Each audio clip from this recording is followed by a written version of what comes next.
Bagian C kita membahas tentang harapan hidup lengkap. Anda pasti pernah mendengar istilah nilai harapan di modul 1. Nah, nilai harapan itu sebenarnya konsep yang diambil dari konsepnya rata-rata. Jadi kalau saya tidak salah ada di modul 1 sebentar. Ada di modul 1 pembahasan probabilitas mengenai nilai harapan. Nilai harapan itu sebenarnya adalah rata-rata. Kalau Anda cek ya, dia rata-rata. Di sini kalau kita membahas tentang harapan hidup lengkap atau complete expectations of life, maka kita sebenarnya juga sama menghitung rata-rata. Rata-rata dari apa? Rata-rata lama hidup yang dapat dicapai oleh seseorang. Nah, itu disebut harapan hidup atau nilai harapan hidup seseorang. Di sini dikasih istilah harapan hidup lengkap. Notasinya kita pakai EX, X-nya di bawah, kemudian pakai bunderan kayak bunderannya komposisi gitu ya di atasnya. Itu harapan hidup lengkap. Misalkan seseorang lahir 2 Juli 61, meninggal 18 September 94, maka dalam perhitungan harapan hidup lengkap, orang tersebut meninggal pada usia 31,2 tahun. Tapi, pada harapan hidup usia bulat, perhitungannya hanya pada tahun penuh yang dialami. Jadi, bagian pecahan tidak diperhitungkan. Jadi, dianggapnya meninggal pada usia 32 tahun. Jadi, ini yang perhitungan untuk yang dianggapnya lengkap. Artinya utuh gitu ya, enggak pecah, jadi bulat gitu. Jadi bulat ini kita sebut sebagai harapan hidup lengkap. Kalau misalkan yang pecahannya tidak diperhatikan, jadi dianggapnya langsung bulat. Nah, di sini kalau kita menggunakan variabel randomnya continue, ini kalau kita menggunakan variabel random continue berarti EX bunderan sama dengan ETX. Tadi ya pembahasan yang pertama, video pertama, kalau variabel random continue kita sisa usianya dimisalkan dengan TX. Kemudian ini adalah satu rumusan nilai harapan karena di depannya ada yaitu expectation. Anda bisa lihat lagi di modul 1.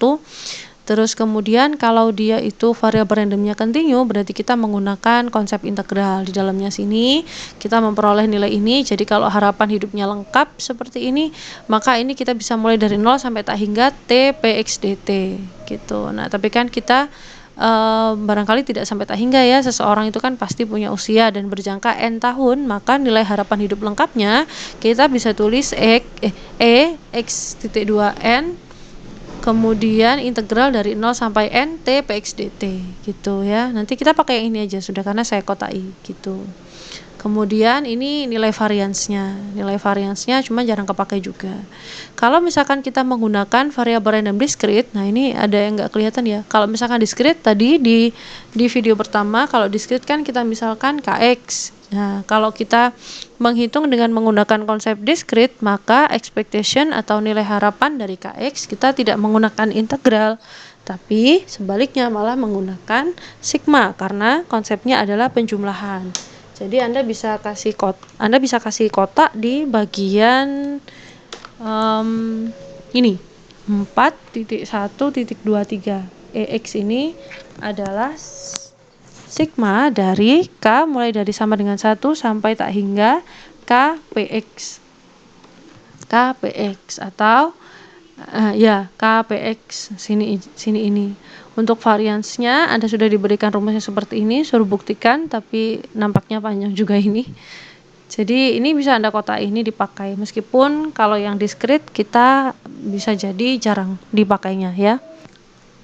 Contoh, diketahui Sx sama dengan 1 min 0,01x pangkat 2. Jadi kita diberikan satu fungsi survival yang berbeda lagi dengan contoh-contoh yang sebelumnya. X-nya range-nya 0 sampai 100. Tentukan harapan hidup 30. Ini seperti ini nih kita bacanya, hitunglah harapan hidup seseorang yang berusia 30 tahun sampai dengan 50 tahun yang akan datang. Jadi kita menghitung harapan hidup orang yang sekarang saat ini sudah berusia 30 tahun, dan harapan hidup kita menentukan harapan hidup sampai 50 tahun yang akan datang untuk orang ini gitu ya. Jadi N-nya adalah 50, X-nya adalah 30 gitu. Berarti integral 0 sampai 50 T P 30 Jadi X-nya adalah 30. Kita tetap ikut rumus yang tadi di video sebelumnya, TPX itu. Jadi sini saya tulis ingat halaman 4.5 bawah gitu. Saya kalau belajar seperti ini. Jadi ini tadi lihatnya dari mana ya nyonteknya ya gitu. Itu saya tulis.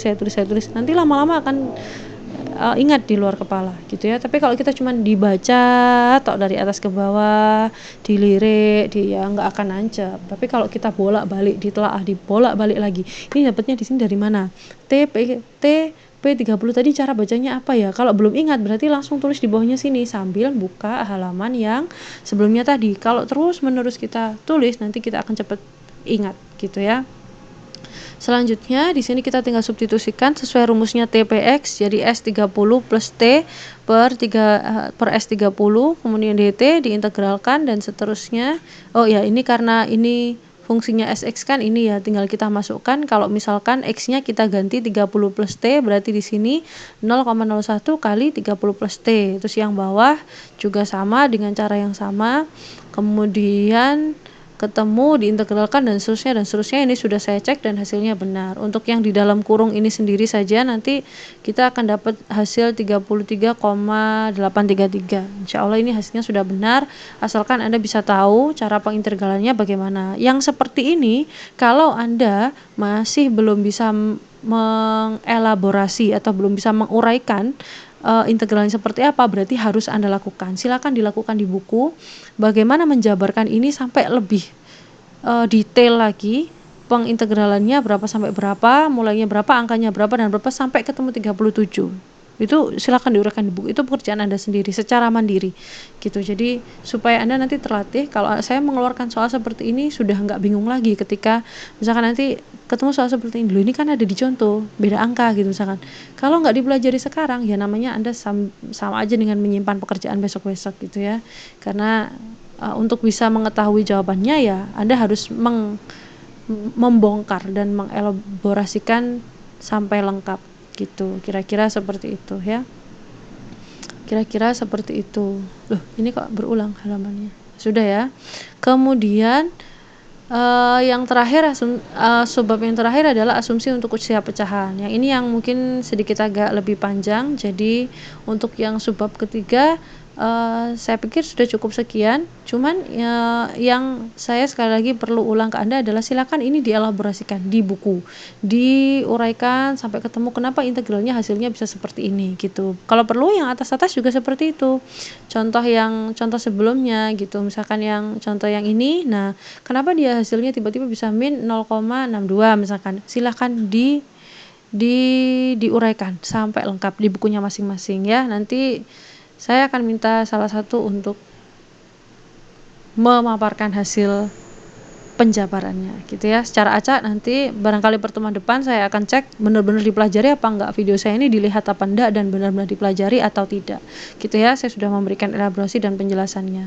Oke, itu yang subbab C. Berarti tinggal satu subbab, yaitu subbab mengenai ini asumsi untuk usia pecahan di video